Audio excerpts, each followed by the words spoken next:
మేము బయటికి చెప్పుకోలేకపోయానని చెప్తుంది. కానీ ఆవిడ చెప్పే మాటలు పొంతలు లేనప్పటికీ కూడా తల్లిగా కాస్త బాధను వ్యక్తం చేస్తుంది. కానీ ఇక్కడ ఉన్నటువంటి స్థానికులు కానీ లేదా ఈ ఘటన తెలిసిన తర్వాత ఇక్కడికి వచ్చి చూసి పరామర్శించడం అందులో కూడా ఆగ్రహం వ్యక్తం చేస్తున్న పరిస్థితి నిర్మాణం. మనతో కూడా పిల్లలు కూడా ఉన్నారు. ఒకసారి చిన్నారులతో కూడా మాట్లాడే ప్రయత్నించడం అంటే ఎలా ఉందమ్మా నీకు?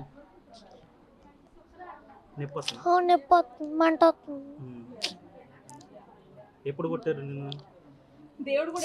ఇది అబద్ధాలు ఆడిన ఇదేంటి కుదిరింగా ఉండదు అల్లరి చేస్తే కొడుతున్నారు. ఎప్పటి నుంచి కొడుతున్నారు? అల్లరి చేసినప్పుడు ఎలా కొడతారు. ఎవరు కొట్టింది? ఎవరు నిన్ను? ఏంటి డాడీ. డాడీ ఏం పేరు? డాడీ పేరు పవన్. డాడీ ఒక్కలేనా? మమ్మీ కూడా కొట్టింది?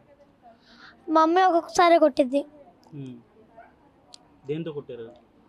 డాడీ ఛార్జింగ్ వేసి కొట్టాడు. కారం కూడా రాసేవని చెప్పారు కదా నువ్వు?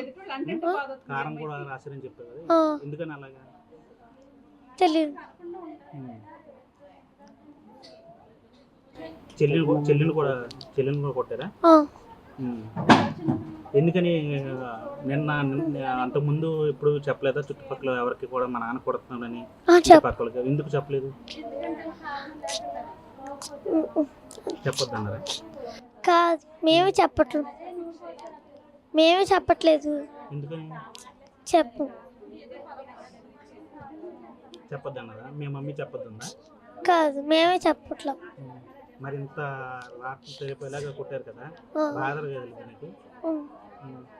స్కూల్కి వెళ్తున్నావా? స్కూల్లో అడగలేదా నీ ఫ్రెండ్స్?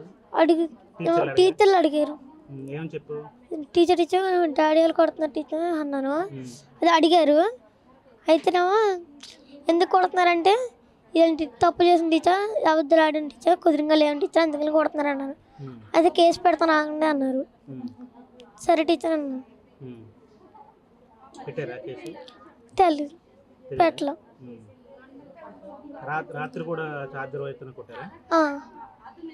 తాగొచ్చి కొడతానంట కదా, తాగితే కొడతారా లేదా? ఒక్కొక్కసారి తాగేసి కొడతా, ఒక్కొక్కసారి తాగకుండా. ఏమని తిడతారు మమ్మల్ని కొట్టినప్పుడు? కొట్టడమేనా? ఎన్నో క్లాస్ చదువుతున్నాను? 4th class. మీ నాన్న ఆయన ఏం చెప్పారా నీకు?